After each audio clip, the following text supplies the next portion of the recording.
So these are the terms from Unit 5, and this time period was called the Age of Global Crisis and Achievement. And it took place from 1900 to 1945. So in a sense, it was the best of times, it was the worst of times. 2 world wars, 10 years of economic depression, the rise of fascism, the rise of communism, the rise of militarism. These are challenging things to go through, but at the same time, we see the advent of electricity and the advent of cars and radio and movies. So it was the best of times, it was the worst of times. And the first term from this unit is the balance of power post-war. So if you think of world geopolitics like a scale, sometimes you're stronger, sometimes you're weaker, and it shifted. So when we start this unit out, it's 1900. It's the peak of imperial powers, big European nations carving up a lot of this world to take their raw materials, turn them into finished goods, to control the people. Europe was clearly running the show in 1900. 45 years later, after the Depression and 2 world wars, the power shifted to 2 superpowers, and these superpowers became the USA and the USSR. And then their allies, the USSR with the Warsaw Pact nations, the USA with their NATO nations. This ushered in the Cold War. But to start off, this unit, Europe had hegemony. By the end of this unit, 2 superpowers had hegemony. It shifted. Now, the second term is communism. Communism is when you take all of the resources, just take them all, and then you redistribute them. In class, if you recall, I said, okay, we're going to go from capitalism to communism with your grades. Now, right now, some kids have A's, B's, C's, D's. Well, in communism, I'm going to pool it all together, and everybody's going to have the same. I did the same thing with pencils.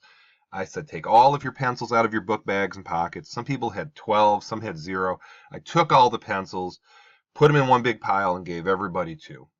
Now, some people lucked out, some people didn't, and all the extra went to me. That's communism in a nutshell, and it emerged in Cuba with Castro, China with Mao Zedong, in Russia, here's Lenin, here's Marx, here's Stalin. So communism grows during this time period in history. Fascism. Another idea that grew during this time is fascism, this idea where one person has total control over everything, and it happened in Spain, and Germany, and Italy, and Japan, the USSR. And fascism only occurs when things are bad, when things are chaotic and things are desperate. People are looking for one person just to take control and say, this is the way it's going to be. It's not a nice way to treat people, but things were so dire during this time, it did emerge in a lot of different places, unfortunately. Genocide. Genocide is the deliberate killing of a large group of people, and it follows 10 steps.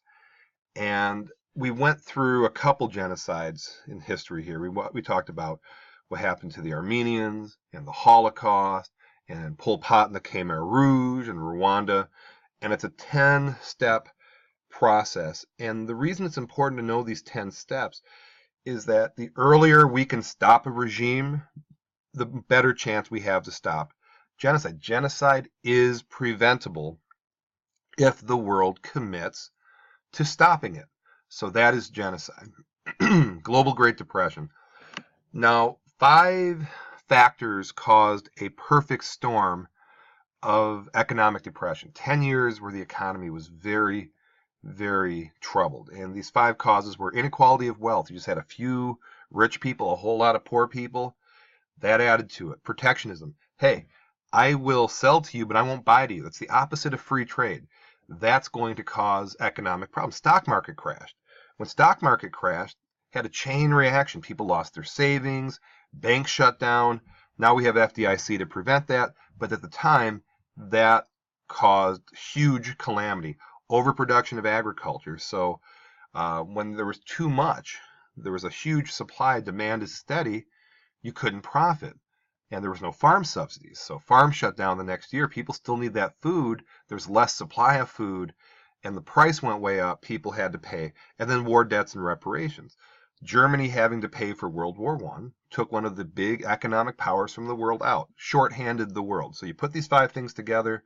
Global Great Depression. Holocaust. The most documented historical event in history. And it went on from 1933 to 1945, and 13 million people were put to death by the Nazis, including over 6 million Jewish people.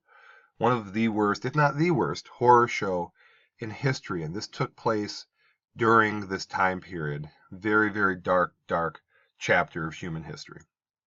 Militarism is this idea that I am going to build up really strong militaries. And it's human nature. If you have a brand new toy, you're going to play with that toy. And when all of these nations develop all these new military pieces of equipment and guns and whatnot, they're going to use them, especially in this era when you combine that with nationalism, you combine it with imperialism. So these huge buildups of military spilled over into 2 world wars, and they were the root of 2 world wars, where 20 million and 50 million died respectively. The philosophical root of that calamity, militarism. And industrialized weapons. Like I said a second ago, 20 million roughly were killed in World War I, 50 million were killed in World War II. You had to have the tools to do such a thing. And you can look at this here. This is you can kill a lot of people. It shoots many rounds, and it resulted in the 20th century being the bloodiest century in human history by a mile, because we had weapons. You couldn't kill 20 million people with longbows and swords and traditional weapons. You couldn't do it if you tried. With industrialized weapons, well, not only did we try, we succeeded in killing people on a scale we have never killed people before. And then modernity. It's a word meaning, the root word is modern. So what I've taught you history from the very beginning, there are some parts of our history that would be totally foreign to you. They just would be, if I took you in a time machine, you'd have really no familiarity. If I took you in a time machine and brought you back here, there'd be radio, there'd be electricity, there'd be cars. I mean, they'd be different, but it's recognizable. There'd be airplanes. So this is the era of modernity. The things that we use today in the modern world, they all came out, or I shouldn't say all came out. The vast majority of those items came out during this time. We call this the age of modernity, modern times. Totalitarianism.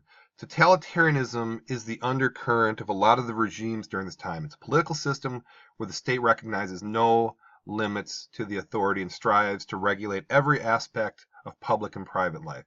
Very similar to fascism, very similar to dictators, very similar to emperors. We've seen this notion before, but totalitarianism emerged during this time where a few people had complete power and no limits to what they did. Obviously Hitler, Stalin, Mussolini, these sorts of people. This emerged during this time.